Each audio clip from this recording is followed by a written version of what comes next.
निषाद आरक्षण रैली को लेकर वीआईपी पार्टी के राष्ट्रीय अध्यक्ष मुकेश सहनी पहुंचे कटिहार। बिहार रेल हादसे पर चुप्पी साधे दिखे मुकेश सहनी। पत्रकारों के सवालों पर कुछ भी बोलने से किया इनकार।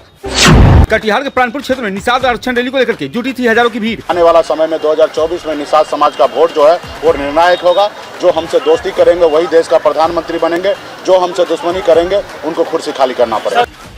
पहले तो परिवार की और बिहार तो राजनीतिक पे, जात पे ही राजनीति होता है ना। बिहार राजनीति क्या चीज पे होता है? जात पे ही होता है। मांग रहे हैं आप, सीट मांग रहे हैं या फिर आरक्षण मांग रहे हैं? आरक्षण मांग रहे हैं। केंद्र अगर 2 सीट या 3 सीट बिहार में देती लोकसभा फिर नहीं, हमारे राष्ट्रीय अध्यक्ष महोदय का कहना है यदि आज आरक्षण लागू हो जाए तो बगैर शर्त बगैर कंडीशन का। चुनावी रणनीति है, चुनावी रणनीति यही है। आप किसके साथ?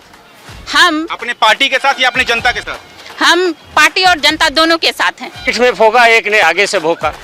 लेकिन बिहार के हित की बात करते हैं। बिहार में रेल का इतना बड़ा हादसा हुआ, कुछ भी बोलने से कतरा रहे थे। नहीं, डर है क्या बीजेपी से? नहीं, बीजेपी से डर हमें क्यों है? फिर बोले क्यों नहीं कुछ? वो सर की मामला। इस तरह से रैली हो रहा है, कहीं फिर जाकर के एनडीए या इंडिया में मिल जाएंगे तो क्या कीजिएगा?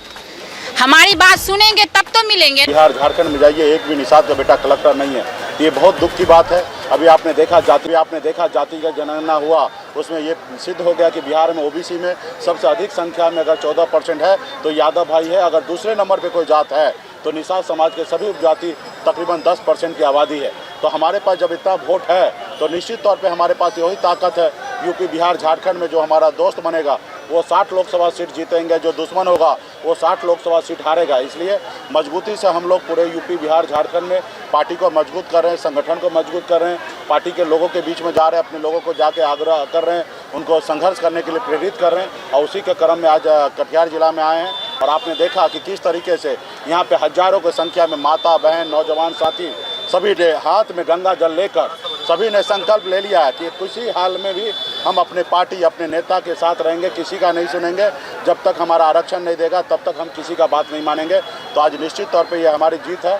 हिंदुस्तान में आपको पहली बार देखने के लिए मिलेगा कि एक बड़ा समुदाय जो 10% की आबादी है वो निश्चित तौर पे आने वाला समय में आरक्षण के लिए लड़ाई लड़ रहा है। हाथ में गंगा जल लेकर अभी 40 से 45 लाख की संख्यावादी में यूपी बिहार झारखंड में लोगों ने हाथ में गंगा जल लेकर संकल्प ले लिया है। आने वाले समय में इसी तरीके से मिशन चालू रहेगा और बड़े संख्या में 50 लाख से अधिक निषाद परिवार संकल्प लेंगे। और आने वाला समय में 2024 में निषाद समाज का वोट जो है वो निर्णायक होगा। जो हमसे दोस्ती करेंगे वही देश का प्रधानमंत्री बनेंगे, जो हमसे दुश्मनी करेंगे उनको कुर्सी खाली करना पड़ेगा। निषादों के आरक्षण कहीं ना कहीं बहुत बेहद पैमाने पे लोग आए हैं, क्या लगता है इसका फायदा मिलेगा क्या? बिल्कुल मिलेगा। यहाँ से लगभग 50 किलोमीटर दूर जो बंगाल है वहाँ मिला, यहाँ भी मिलना चाहिए। यहाँ तो बार बार ये धोखा खा जाते हैं, बार धोखा खा रहे हैं, जानते हैं ठोकर लग के ही आता है आदमी सीधा होता है। इस तरह से रैली हो रहा है, कहीं फिर जाकर के एनडीए या इंडिया में मिल जाएंगे तो क्या कीजिएगा? हमारी बात सुनेंगे तब तो मिलेंगे ना। मांग मेरा है ST/SC। मांग तो मान लेते हैं जी, लेकिन फिर आपको धोखा दे देते हैं तो कहीं ना कहीं लोग ठगे हुए महसूस करते हैं। देखिए धोखा क्या करिएगा, एक घर में 2 भाई रहता है, ठीक?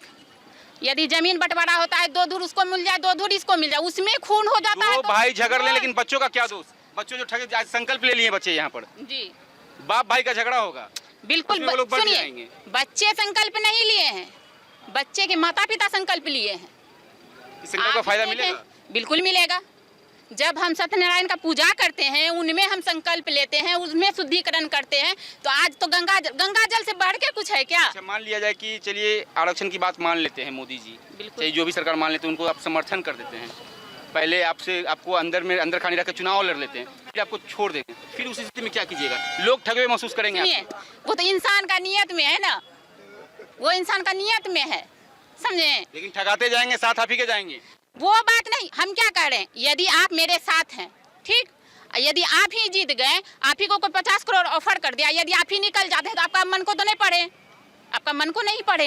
आपको इसलिए हम साथ लिए कि आप मेरा साथ दीजिएगा और मेरे साथ आगे आइएगा, मेरा हाथ मजबूत करिएगा। चुनावी रणनीति है, चुनावी रणनीति यही है। आप किसके साथ?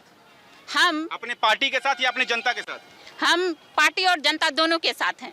पार्टी तो फिर धोखा खाएगी, आप देखिए। हमारी पार्टी देखिए परिवार है, ठीक, परिवार का साथ कोई नहीं छोड़ता है किसी भी हालत में। ये बात कटिहार से वीआईपी पार्टी से। महिलाओं के लिए क्या आरक्षण मांगती हैं आप अपनी पार्टी से? महिलाओं के लिए क्या ST/SC मिलेगा तो ही ना हम लोग भी आगे बढ़ेंगे।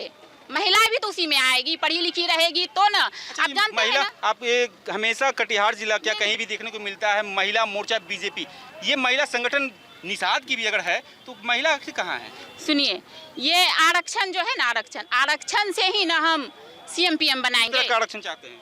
आरक्षण सीएम पीएम का आरक्षण चाहते हैं, आप जानते हैं ना। कैसे देंगे मैं अपनी महिलाओं को?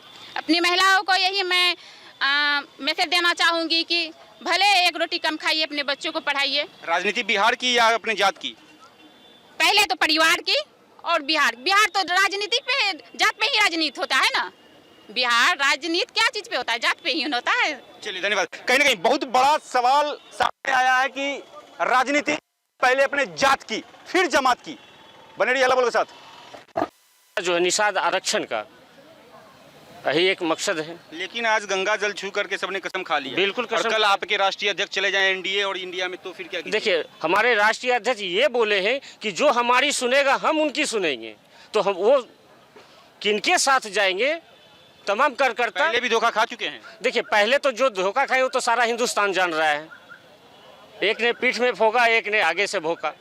लेकिन बिहार के हित की बात करते हैं, बिहार में रेल का इतना बड़ा हादसा हुआ, कुछ भी बोलने से कतरा रहे थे। नहीं, डर है क्या बीजेपी से? नहीं, बीजेपी से डर हमें क्यों फिर है? बोले क्यों नहीं कुछ? वो सर की मामला है, वो क्यों नहीं बोले, उनको आगे की सफर करना है। बिहार के हित की बात करते हैं, आरक्षण हो या बिहार वासियों की बात हो, और बिहार में इतना बड़ा रेल हादसा हुआ उस पर चुप्पी साधे रहे। देखिए, हादसे के विषय में हम भी नहीं बता पाएंगे क्योंकि रात में हादसा हुई है और हम आज एक सप्ताह से हम ये कार्यक्रम में व्यस्त हैं। तो सर जब नहीं बोल पाए, अब उनको आगे का सफर करना था, इसीलिए वो देखिए। क्या लगता है इस आरक्षण रैली का लाभ मिलेगा क्या पार्टी को? अब देखिए, ये केंद्र सरकार चाहेगा तो वो कर सकता है। ये मतलब ये केंद्र को डराने के लिए कहीं ना कहीं रणनीति तैयार? नहीं, केंद्र को डराने की नहीं, केंद्र से मांगने का बातचीत, क्योंकि केंद्र ही दे सकता है। बिहार से क्या मांग रहे हैं आप? सीट मांग रहे हैं या फिर आरक्षण मांग रहे हैं? आरक्षण मांग रहे हैं। केंद्र अगर 2 सीट या 3 सीट बिहार में दे देती है लोकसभा की, फिर नहीं, हमारे राष्ट्रीय अध्यक्ष महोदय का कहना है यदि आज आरक्षण लागू हो जाए तो बगैर शर्त बगैर कंडीशन का हम आपके साथ में हैं। लेकिन सरकार वो आरक्षण दे तो। आरक्षण नहीं मिल रहा है। आरक्षण नहीं मिल रहा है, आरक्षण मिलना चाहिए। बंगाल में है। क्या इस तरीका के रैली से आरक्षण मिल जाएगी क्या? देखिए, आंदोलन जारी रहेगा जब तक आरक्षण नहीं मिलेगा। सीट मिलेगा, आंदोलन खत्म।